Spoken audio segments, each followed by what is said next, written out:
my lovely people, welcome back. My name is Viry. For those of you who are new here, it is October, it is fall, it is the start of a new month, which means it is time to go get my books for the month. It's time to pick out my TBR for October. We're gonna go ahead and do the TBR jar plus a few little other bookish things that I have at home that I wanted to share with you all after going to Barnes & Noble. So for now, I'm gonna go grab my stuff. In the meantime, y'all grab a drink, get cozy, and let's jump straight into the video. Awake from my dream like I'm a different person.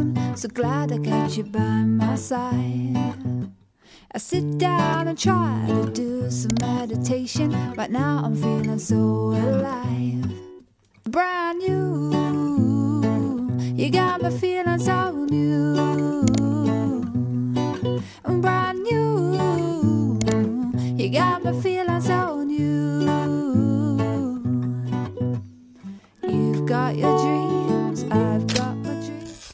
Okay, so we're back home now, and boy do I have a haul to show you all. I don't know if it's my biggest haul, but it has definitely been my most expensive haul of the year because I got stuff that was not just books. I actually did try to record yesterday because I went to the Portland night market and I was going to do a YouTube short for you all about it, but I thought my phone died, only for it to turn out that it didn't die. It just wasn't turning on for whatever reason. I ended up not being able to show you all that stuff. So let's get the bookish stuff out of the way first, and then we'll move on to our October TBR. So first, I loved going to the night market. There's always a lot of good vendors. I ended up just getting 2 items from the same vendor, and it was both 2 bookish items, and the vendor is called the Novel Nomad. So the first thing that I got from this vendor was this print. It is such a cute print. It says, "Buy me books and tell me I'm pretty," on a library card. I just thought it was so cute. There was one that was like a normal coloring, but then there was this pink one.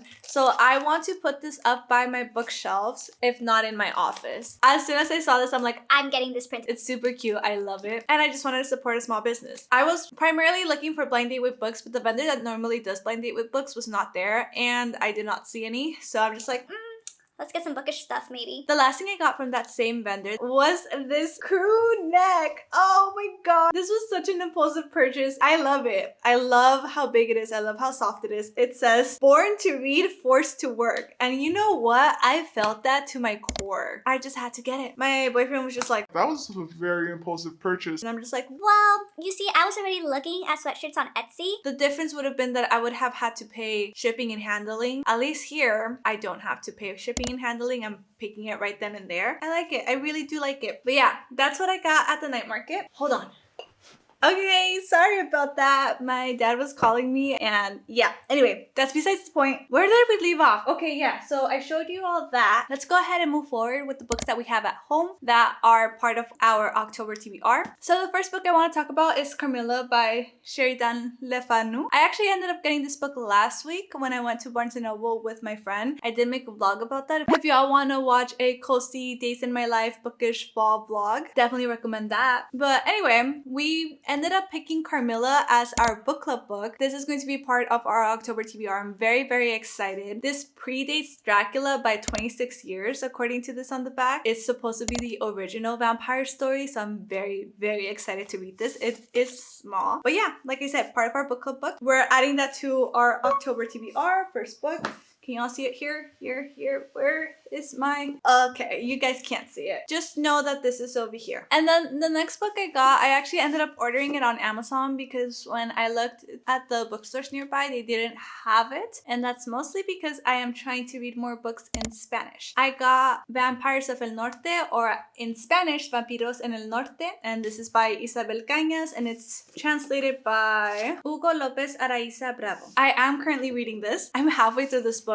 Dude, I am so invested in this book right now. Like, you do not understand. I really like this book. And I have been wanting to read this for a while now because when we had our gothic genre for our in-person book club a few months ago, this was one of the books I wanted to recommend. Obviously, we read something else, right? I have been wanting to read this for a while. And like I said, I'm trying to practice my Spanish a lot more because I just don't get a chance to practice it as often. So I want to start buying one book in Spanish per month. And to start my collection. I do want to focus on reading more like Mexican American authors. So Isabel Cañas is Mexican American, and I know that like I have a few different authors that I want to read, and I want to read their original works in Spanish. Definitely, it's something I'm very excited for. So that's book number 2. Putting this to the side. We're gonna take this out of my hair because I can. And then now for my actual Barnes & Noble book haul. I once again did not have a chance to go to an indie bookstore because I had quite a few other things I had to do after Barnes & Noble. So I will try to do my best to go to indie bookstores for my next TBR book spending video. So the first book I got, this is one of the books that I wanted to read for October, and I did put it in like my spooky books that I want to read for October. And that is The Only One Left by Riley Sager. Just from the back, it says A Gothic House of Horrors. Like, does that not scream spooky? Does that not scream like October, Halloween, and all that fun stuff? I love myself a good thriller, and I don't want to continue reading what's on the back. I do have an idea of what this book is about, but we're just kind of trying to go in as blind as possible with this book. So that's book number 3 in our October TBR. The next book is once again another book that I had mentioned I wanted to read for spooky season, and that is the new release of Silvia Moreno Garcia, The Bewitching. Again, does this not scream spooky? Does this not scream Halloween? This is witchy. And from what I remember, it's about like 3 generations of witches or something like that. I'm excited. This is the same author for Mexican Gothic, so I'm going to assume it's that atmospheric feel again with historical references and stuff like that. I'm expecting kind of like just horror elements in this book. But yeah, I loved Mexican Gothic. When I just saw the name of this book and then the cover of this book, I'm like, I have to read it. yes, we're adding this to our TBR. And then the next book I picked up, I was actually very on the fence on picking up this book just because I feel like it does not go at all with the vibe that I have going on with the spooky and the horror and gothic and all that stuff. But I feel like at the same time that's a good thing because it's a break from that genre. So I picked up Keeping 13 by Chloe Walsh. This is the second book in the Voice of Tommen series. And why is this so big? Why is this so thick? Oh my god, is this a bigger book than the other one? Yeah, I was kind of like on the fence. I wasn't sure if I wanted to pick this up or not, but I do feel like it would be a nice break. Yeah, adding that to our list. And now the last book. Y'all, this was not on my radar at all. This was just peer pressure and being on social media for too long this morning, seeing the display at Barnes & Noble, because I was going to pick up a different book, another one I had mentioned that I wanted to read for October, but I took it off my TBR. I don't know, I just can't seem to get myself to buy it. But that's besides the point. I left that book behind to prioritize a different one, and that is Alchemized. I'm hiding. Oh, I have not read Manacle. I have not finished the Harry Potter series. I know for sure I read up to the 3rd book because Sirius Black. I loved Sirius Black. But I cannot remember after that, right? Just because my heart was broken. Never really read Harry Potter fanfiction either. I don't have intentions of reading Manacle, and I know some people might be upset about that. I know a lot of people are like, you should read Manacle first, or don't read it at all, or... There's so many opinions surrounding how and when to read this book. But mostly, I wanted to read this because do we see this cover?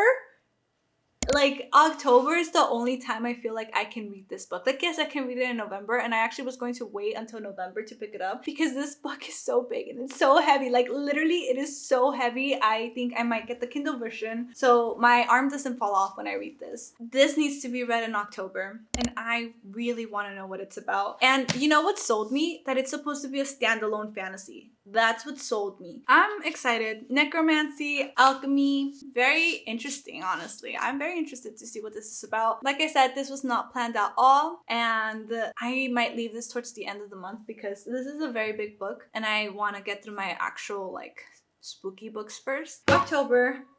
Do y'all hear that? That's big. And so now finally, I have 2 little papers left in my TBR jar, just 2. And I have this big of a TBR. We're just gonna go ahead and open them and see what's up, just so we can add new papers for November, okay? Okay, cool. Glad we're on the same page. So the first paper, I have no idea what these books are. So the first paper right here, Forbidden Game. Okay, cool. I think if I am correct, this is the second book in the System series. I think the first book was Good Game, and that actually is perfect because that means if it is the second book, like I think it is, then it's going to be a kind of like spicy little romance book with masks and men. And that feels perfect for spooky season, for Halloween, while still having a little bit of a break of more serious books. Cool, adding that to our TBR. And then the last little paper is The Shadow That Listens. The Shadow That Listens. I don't know which one this is. This either is going to be perfect and be a spooky or dark book. Like, I don't even know if it's a fantasy, or it's going to be completely different. So I have no idea. No idea what this is. This will be an option if I just somehow manage to finish reading all of this first. Oh boy, oh boy. Well, you know what? We're halfway through Vampiros en el Norte, so I think we should be fine. But anyway, I think that's it. Perfect timing. My camera's heating up. Just to go through our TBR really quick, one last time. On our Kindle, Forbidden Game, Shadows That Listen, Alchemized by Sen Lin Yu, Keeping 13 by Chloe Walsh, The Bewitching by Silvia Moreno Garcia, The Only One Left by Riley Sager, Carmilla by Sheridan Le Fanu, and Vampiros en el Norte by Isabel Cañas. But yeah, that's basically it. Let me know down in the comments below, what book are you looking forward to reading this month? If you like this video, please give it a thumbs up. And if you haven't done so already and you would like to, please subscribe. I usually make book content, and now and then I make some lifestyle vlogs. Thank you all again so much for being here with me and coming along on my usual Barnes & Noble trips. It was a little bit different this time. That was on purpose. It's okay. But yeah, thank you all so much for watching. Have a beautiful day and happy reading. Bye!